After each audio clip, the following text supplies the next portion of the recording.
것 같아요. 그러니까 저는 이제 송현지 선생님 글을 저는 그 논문으로 먼저 읽었었습니다. 그래서 연구자로서 뭐 문학 그 교수자로서 이제 활동을 오랫동안 하시다가 올해 문화일보 신춘문예에 어느 순례자로부터 온 편지 안태훈론으로 이제 등단을 해서 평론 활동도 병행하시기를 결심하셨는데요. 네.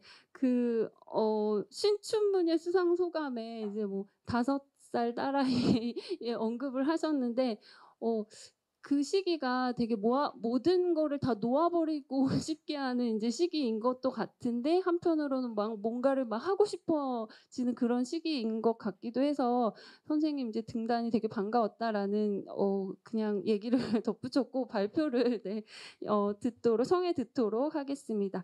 다잉어스의 신인간들 조시연과 강혜빈의 시를 중심으로 네 라는 제목의 발표입니다. 네, 안녕하세요. 저는 소개받은 송현지라고 합니다. 저는 비평 포럼에서 이 비인간을 주제로 하는 그런 발표를 준비를 했는데요. 우선은 이렇게 의미 있는 자리에 초대해 주셔서 너무 감사드립니다.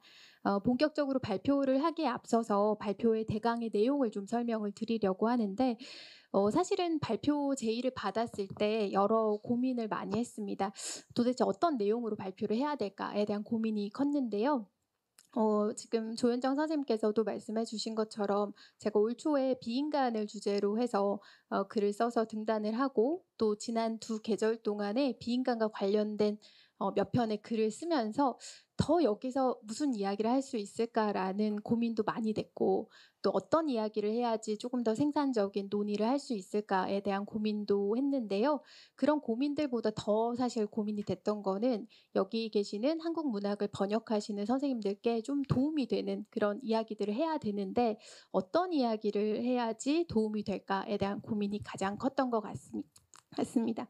그래서 여러 고민 끝에 제가 내린 결론은, 한국 문학장에서 비인간이라는 화두가 언제부터 던져졌고, 그다음에 이 주제가 어떤 흐름을 가지고 흘러왔는가를 전체적으로 좀 조감을 하면서 이런 담론 혹은 문학적 경향의 특이점, 그리고 문제점이 있다면 그런 문제점들을 좀 짚은 후에 여기에서 벗어나는 최근 문학의 경향, 특히 현대시의 경향을 살피는 것으로 발표의 방향을 좀 잡아봤습니다.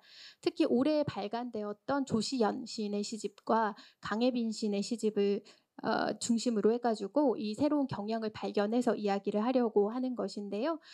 두 시인의 시집이 올해 초에 발간이 됐기 때문에 이거는 어떤 결론으로서 내리는 그 발표라기보다는 우리 문학장에서 일종의 징후로서 두 시인의 작품을 이야기해 보고자 한 것이니까 좀 열린 결말로 들어주시면 감사하겠습니다.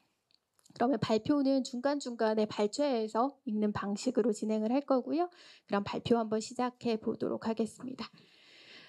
우선은 선생님들께서는 우리 문학장에서 비인간에 대한 논의가 본격적으로 이루어진 시기가 언제부터였는지 기억하시리라 생각이 듭니다. 제가 돌이켜 보면은 2019년도에 나 게이슴에 감사하오라는 이런 개와 함께한 시간들에 대한 시와 산문을 모은 기획 시집 이후에 주체적이고 역동적으로 행동하는 비인간 동물을 다루는 시들이 눈에 띄게 늘어났고요. 이에 대한 논의들 역시 촉발되면서 비인간 동물은 한국시에서 새로운 자리에 놓이게 되었습니다. 물론 이러한 현상은 단순하게 이렇게 기획 시집이 발간되었기 때문이 아니라 인간 밖으로 내몰린 여성과 성소수자에 대한 당시 문단의 폭발적 관심이 자리하는 것이기도 한데요. 지금까지 누가 인간으로 인정받아 왔으며 인간이란 무엇인가에 대해 묻는 페미니즘과 퀴어 담론의 질문들은 명백한 비인간이자, 그다음에 퀴어나 여성과는 다르게 영원히 시의 당사자가 될 수 없는 동물에 대한 관심으로 이어졌다고 할 수 있습니다. 최근 비인간 관련 논의들이 이 시집의 이와 같은 성공을 긍정하면서도 비인간에 대한 최초의 관심이 반려동물에 한정되어 있었다라고 비판을 하고 있는데요. 이것은 이 시집 출간 이래로 반려동물만이 아니라 동물, 식물, 사물 등에 이르기까지 비인간의 범위를 확대하면서 다양한 비인간들을 시를 통해 살펴온 최근 한국 시의 흐름이 있습니다. 그래서 이런 맥락에서 비인간을 다룬 최근 시의 흐름과 경향을 비인간 범주 확대를 중심으로 이야기를 해볼 수도 있을 것입니다. 그러나 뭐 반려동물, 반려식물, 동물, 식물, 기계, 로봇, 인공지능 이런 것처럼 시에서 비인간의 범위가 계속해서 확장되어 왔다는 사실을 세대 혹은 연대별로 구분을 해가지고 나열하는 서술 방식은 범주가 한정적이라는 측면에서도 그렇지만 논의가 생산적인 것으로 나아갈까 하는 측면에서도 좀 긍정하기 어려웠습니다.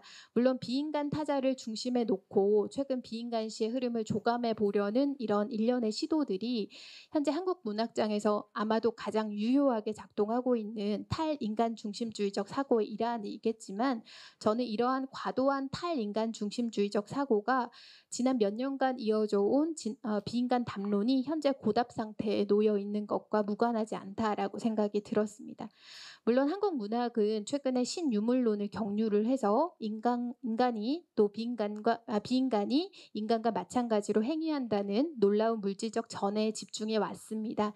이런 전해가 비인간에 대한 우리의 사고를 획기적으로 전환시켜 줬다는 점은 부정을 할 수는 없겠지만 처음에 신유물론이 등장하고 비인간론이 등장을 했을 때의 충격과 파장은 분명 처음과는 같지 않습니다.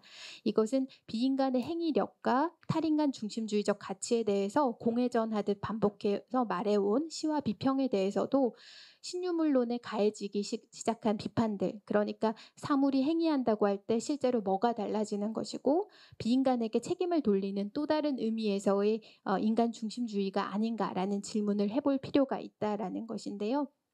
이런 맥락에서 탈인간 중심주의적 사고에 대한 황정화 선생님의 비판적 논의를 좀 눈여겨볼 필요가 있다고 생각이 듭니다.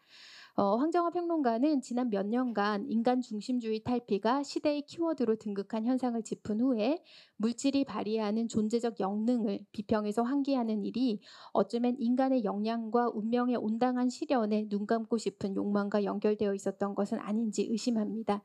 그러니까 물질적 전해의 숨은 과제가 우리에게 인간으로의 전해를 이제 제대로 수행해라 이라는 것에 있는 것이 아닌지 묻고 우점정으로서의 인간의 책무와 인간성에 대해 생각해 보는 일이 지금 필요하다고 말하면서 인간에 대해 고찰할 것을 촉구하는데요. 이런 비평은 인간 비인간의 이분법을 오히려 강화해온 지난 논의의 역설과 비인간 중심주의에 갇힌 지난 담론의 고답성에서 벗어나 다른 방향으로 나아갈 물꼬를 튼 것처럼 저에게는 여겨졌습니다. 흥미롭게도 최근 발간된 조시연의 아이들 타임이라는 시집하고 강예빈의 미래는 허밍을 한다라는 시집은 황정화 평론가가 촉구한 새로운 문학적 사유를 보여줍니다. 다시 말하자면 조시연과 강예빈의 시는 인간과 비인간의 관계를 다루면서도 그 경계를 성찰하기보다는 인간에 대해 신문하고 새로운 인간 종을 보여주는 등 인간을 새로이 성찰하는 데 중점을 둔다는 것입니다. 이러한 새로움은 그들의 시집이 SF적 상상력을 기반으로 삼고 있다는 점에서 더욱 부각됩니다. 알고 계시겠지만 2019년도부터 한국 문학장에서 일대의 붐을 일으켰던 SF 소설에서 인간과 비인간의 관계는 주체와 객체로 명확하게 구분되지 않고 수평적 관계로 그려져 왔습니다. 그다음에 이런 소설에서는 비인간으로 통칭되어 온 존재들을 가시화하고 인간과 비인간의 경계를 극복하는 모습을 보여줘 왔습니다. 그러나 두 시인은 인간의 초점을 맞추고 인간 행위자의 수행에 대해 다룬다는 점에서 단순하게 SF 소설에서 SF 시로 넘어갔다 이런 차원이 아니라 좀 새로운 점을 보여준다라고 생각이 들었습니다. 그들이 다루는 인간은 지금 이곳의 인간과 다른 미래 인간이라는 점에서 포스트 휴먼이라고 우리가 흔히 얘기하는 포스트 휴먼이라고 명명을 할 수 있겠지만 일반적으로 포스트 휴먼이라고 말하면은 얘기되는 트랜스 휴먼 혹은 비판적 포스트 휴먼이라는 두 가지의 개념에도 사실은 온전히 포섭되지 않는 신인간을 보여준다는 점에서 저는 신인간이라는 좀 다른 용어를 사용을 해서 표현을 하고자 했습니다. 그러니까 새롭다 할 때 그 신자를 써서 새로운 인간이라는 거를 표현을 하고 그다음에 우리가 뭔가를 물을 때 신문하다라는 말을 쓰는데 그때의 신자를 써가지고 그들 시의 주된 질문 그러니까 인간에 대해서 새로이 묻는 그들 시의 주된 질문까지도 이 용어를 통해서 함께 가리켜 보고자 했습니다. 사실은 그간 사고의 중심을 비인간에 돌려놓고자 애쓰고 인간 중심적인 사고에 대해서 저항하려고 했었던 지난 한국 문학의 노력을 생각을 해볼 때 인간에 대한 물음을 시의 중심에 놓는 이들의 시를 새로운 시도라고 읽었고, 또 여기서 유의미한 의미를 찾으려는 이 글의 방향성에 대해서는 아마 여러 비판이 있을 것이라고 짐작이 됩니다. 또 이 글이 근대적 휴머니즘에서 여전히 벗어나지 못했다라고 이야기를 할 수도 있을 것 같은데요. 그런데 정말 그런지를 좀 확인을 하기 위해서라도 이 두 권의 시집을 같이 한번 읽어보도록 하겠습니다. 어, 첫 번째로 조시연의 시집을 다룰 건데요. 이 조시연의 시집에 대해서는 저는 N번째 인간과 아이온의 시간이라는 제목을 한번 달아봤습니다.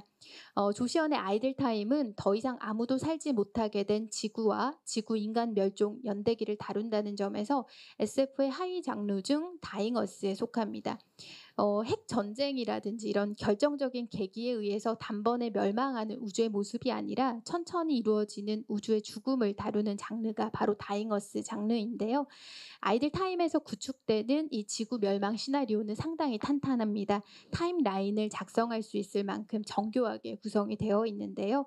이런 시나리오에서 조시연이 가장 공들여 그리는 것은 인간의 종변화입니다. 밑에 인용한 그 두 편의 시가 있는데요. 첫 번째는 에콜로지 디스터번스라는 시이고, 두 번째 시는 2888-0314라는 시입니다.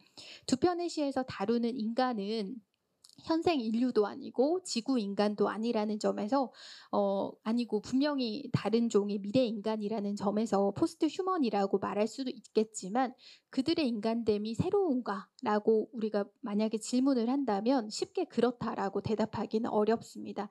예를 들어서 에콜로지 디스터번스를 살펴보면은 이곳에서는 두 종류의 인간이 등장을 하는데, 첫 번째 인간은 지구 인간이고 두 번째 인간은 지구 인간의 멸종을 대비하기 위해서 호모 사피엔스 사피엔스하고 오스트랄로피테쿠스를 교배한 새로운 종인 아담이나와 이비오인데요. 이들이 다른 생명을 먹고 뭐 젠더 위기에 놓여 있고 이런 모습을 보여준다라는 거는 사실 별로 SF 장르에서는 새롭지는 않습니다. 그러니까 지금까지 주로 관찰자의 위치에 있었던 인간이 피관찰자된 낯선 상황을 통해서 지금 이곳의 민낯을 드러낸다는 점에서 이거는 그냥 단순하게 SF 장르의 전형적 성격을 보여줄 뿐인데요. 제가 이 시에서 주목한 것은 그 아까 설명드린 것처럼 새로이 탄생한 인간종인 아담이나와 이비오 역시도 새롭게 탄생했음에도 불구하고 같은 위계 구조 내에서 동일한 운명을 반복한다는 사실을 시인이 강조한다는 점이었습니다. 그러니까 시간이 지나면은 또 다른 인간 종이 출현한다고 이렇게 상상을 하는 건데, 이러한 조시연의 상상의 방점은 새로이 발생한 인간 종이 포스트 휴머니즘에서 상정한 것과 같은 뭔가 정말 새롭고 아니면 탈근대적인 성격을 갖는 존재가 아니라는 데 찍혀 있는 것으로 보입니다. 그러니까 우점종인 지구 인간이 멸종할지 몰라도 인간 종 자체는 소멸하는 것이 아니고 진화를 거듭하면서 다양한 인간 변형 체태들로 이어질 것이라는 상상과, 그다음에 인간 종은 새로운 위계를 만들고 존재 간의 위계는 앞으로도 계속될 것임을 조시어는 두 시를 통해서 예언을 하는 것입니다. 미래 인간이 지구의 n번째 인간에 불과하다는 그의 생각은 일반적인 지구 멸망 시나리오에서와 다른 그의 시간관에서도 확인을 할 수가 있습니다. 위기에 봉착한 지구가 멸망으로 향해 가는 직선적 시간 질서 아래 구성되는 보통의 다잉어스에서와는 다르게 아이들 타임에는 같은 일들이 반복되는 원한적 시간 질서가 제시됩니다. 현재의 위계 구조와 이분법적 사고에서 우리가 쉽사리 벗어나지 못한다는 것을 이런 원한적 시간 질서를 통해서 보여준다라고 저는 생각을 해봤는데요. 이러한 n번째 지구와 n번째 인간을 반복하는 일이 조시언이 그리는 디스토피아인 것입니다. 그런데 흥미롭게도 시인은 이런 디스토피아를 그리면서 지구는 n번째로 멸망하고 인간은 무조건 패배한다, 이런 패배를 선언하고자 한 것이 아니라는 점이었습니다. 그는 기존의 시간 질서와 다른 새로운 시간 질서를 계시하는 방식으로 지금 이곳 너머를 우리가 상상하게 하는 것인데요. 그러니까 위계가 반복되는 원한적 시간 속에 우리가 살고 있음을 보여준 그는 이 시간 속에서 벗어나는 새로운 시간의 장을 마련해 줌으로써 우리가 원한적 질서에서 벗어나야 한다는 점을 사유하게 합니다. 이것을 위해서 조시언이 활용하는 장치는 엔드노트라고 불리는 미주입니다. 앞서 인용한 두 작품을 한번 보시면 확인하실 수 있는 것처럼 그의 시에서 주석은 부차적인 내용이 담겨져 있는 것이 아니라 본문에 버금갈 만큼의 중요한 내용이 담겨져 있습니다. 주석이 시의 끝에 붙어 있기 때문에 우리는 보통은 본문을 다 읽고 나서 주석을 읽고 또 다시 본문을 읽거나 아니면은 주석을 읽고 본문을 읽고 또 다시 주석을 읽는 방식으로 시를 거듭 읽게 되는 것인데요. 주석이 본문이 벌어진 사태를 설명하는 미래의 목소리라면 본문은 과거의 사실을 다룬다는 점에서 우리는 주석과 본문을 읽는 행위를 통해서 미래와 과거 사이를 오가게 되는 것입니다. 이것은 언뜻 보면은 본문과 주석 사이를 우리가 순환하는 것으로 생각할 수 있겠지만 시의 구절이 갖는 우발점들은 수많은 방향으로 의미를 열리게 하면서 시를 거듭 읽을 때마다 시는 다르게 읽힙니다. 이처럼 시가 현행성을 가지고 매번 다르게 과거와 미래로 본문과 주석으로 동시에 뻗어나갈 때 우리는 반복되는 원한적 시간에서 벗어나는 순간들을 경험하게 되는 것인데요. 들레즈의 개념을 빌리자면 조시언의 미주를 통해서 원한적인 크로노스의 시간이 아니라 직선적인 아이온의 시간을 우리에게 열어준 셈입니다. 우리가 그의 시를 읽으며 사건의 시간을 경험할 때, 다시 말하자면 본문과 미주 사이를 횡단하며 새로이 창발되는 사유를 발견할 때 우리는 미래는 결정되어 있지 않고 행위자로서 지금 우리의 행동이 미래를 결정한다는 점을, 지금의 행위가 얼마나 중요한 것인가를 새삼 깨닫게 합니다. 다시 말하자면 조시언의 시는 우리가 무엇을 하는가에 따라서 새로운 미래가 열린다는 것을 체현하게 하는 것인데요. 이때의 우리라고 하는 거는 물론 시를 읽고 있는 그다음에 선생님들과 같은 지금 이곳의 인간입니다. 이것은 인간의 어떤 우월함을 주장하려고 하는 것이 아니라 비인간과의 공존을 모색하고 다잉어스의 문제를 사유하는 지금 이곳에 나가 인간이라는 엄연한 사실을 말하는 것입니다. 미결정된 상태의 미래와 함께 지금 이곳에서 우리가 무엇을 할 수 있는가를 고민하는 대기의 시간이, 그러니까 아이들 타임이 이 시집에 마련되어 있는 것입니다. 그 다음으로 살펴볼 강혜빈의 시는 제가 기계인간과 가역되는 시간이라는 제목을 좀 달아봤는데요. 이 부분은 좀 중요한 부분들만 읽도록 하겠습니다. 미래는 허밍을 한다에서 강혜빈은 다잉어스를 비롯해서 가상현실, 시간여행 등 여러 SF 소재를 활용함으로써 세계와 인간의 모습을 그립니다. 그가 생각하는 지금 이곳의 세계란 거대한 기계의 세계인데요. 이런 세계 속에 살고 있는 인간을 그는 좀비나 기계로 그리면서 인간이 이미 기계인간이 되었다는 생각을 드러냅니다. 그런데 강혜빈의 기계인간도 인간과 비인간의 경계가 사라진 긍정적 양태를 가진 것으로 그려지지 않습니다.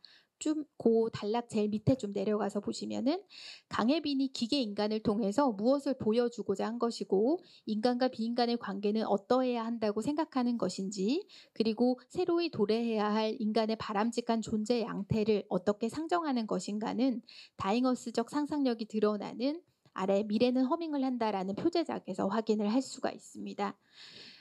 앞에서 제가 강혜빈이 인간을 기계인간이라고 규정했다라는 것을 말씀을 드렸는데 그것을 기억을 하신다면 이 미래는 허밍을 한다라는 시에서 나가 기계에서 벗어나고자 하는 장면은 상당히 상징적입니다.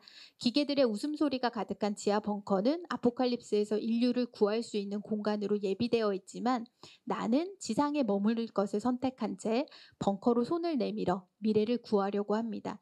이처럼 기계와 떨어지는 방식을 선택한 나는 인간과 휴머니즘에 대한 확고한 믿음을 가지고 있는 마지막 남은 근대 인간처럼 보이기도 하는데요. 서정적이고 아름다운 풍광을 상상하고 사랑을 이야기하면서 나가 미래를 구하고자 할 때 우리는 인간 본연의 가치로 일컬어져 왔던 것에 대한 시인의 그리움이 어른거리는 것을 확인을 할 수가 있습니다. 이처럼 이 시에서 주목해야 할 점은 역시 인간의 행위이고 인간의 행위가 미래를 구한다는 그의 발상입니다. 그래서 저는 이런 부분에 좀 주목을 했는데요. 물론 엄밀히 말해서 강혜빈의 상상은 신인간의 이상적 조건을 구체적으로 모색하는 데까지는 나아가지 않았습니다. 다시 말하자면 시 속의 나는 기계와의 분리를 시도할 뿐이지 존재 양태가 세부적으로 어떤 것인가를 설정을 하지 않습니다. 이런 점은 인간 본연의 가치가 무엇이고 왜 이러한 가치를 추구하는 것으로 지금의 기계 인간이 변화해야 하는가에 대한 충분한 사유가 전개되지 않은 것으로 보이기도 합니다. 그러나 저는 기계 인간이 아니라 그가 새로운 인간이 미래를 구한다는 가능성을 상정을 하고 그 행위에 주목하고 있다는 점에 좀 초점을 더 맞춰 보려고 합니다. 그 밑에 단락에 보시면 시인이 유명한 과학 실험이 슈레딩거의 상자를 시에 가져온 것 역시 현재의 잠재성과 미래의 미결정성에 대한 그의 믿음과 연관된 것으로 보입니다. 이 사고 실험은 안을 들여다볼 수 없는 강철 상자 안에 든 고양이가 상자를 열기 전까지 살아있는지 죽어있는지 알 수 없다는 점에서 상태가 중첩된 채 동시에 있다고 주장하는 양자역학의 근본 개념을 증명하는 그런 실험인데요. 시인은 이 고양이의 자리에 인간을 배치한 후 상자가 열리는 미래가 도래하기 전까지 살아있으면서 동시에 죽어있는 것이 인간의 현 상태임을 나타내고 미래에 따라 현재가 결정된다는 가역적 시간성을 제시합니다. 단일한 본질적 현재란 없으며 현재는 지금 이곳의 인간 행위로 발생할 미래의 사건들로 달리 규정된다는 점에서 잠재성의 시간으로 재규정됩니다.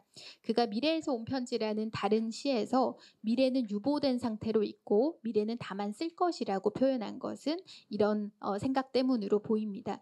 근대적 선형의 법칙적 시간 질서에서 미래는 우리에게 무관심하지만 강혜비는 사건적 시간 질서를 상정함으로써 미래는 미래가 전달하는 편지 바깥에서 미래를 마주할 당신이 무엇을 하는가에 따라 결정된다는 것을 행위자가 미래가 주는 정해진 편지에서 걸어나가 목적 없는 사랑을 입력할 때 미래는 다른 모습으로 도래할 것임을 적고 있습니다. 마지막 장인데요. 정리를 해보자면 최근 몇 년간 SF 소설에서 그리고 비인간을 다룬 작품들에서 인간에게만 부여되었던 행위성을 비인간 전체에게 나누는 존재론적 패러다임의 전환을 보여주거나 혹은 비인간과 인간의 경계가 허물어진 양상을 가리키는 데 초점을 두어 왔던 것과 다르게 조시현과 강혜빈의 시는 인간 종의 변화와 인간의 행위에 관심을 기울인다는 점에 주목이 됩니다.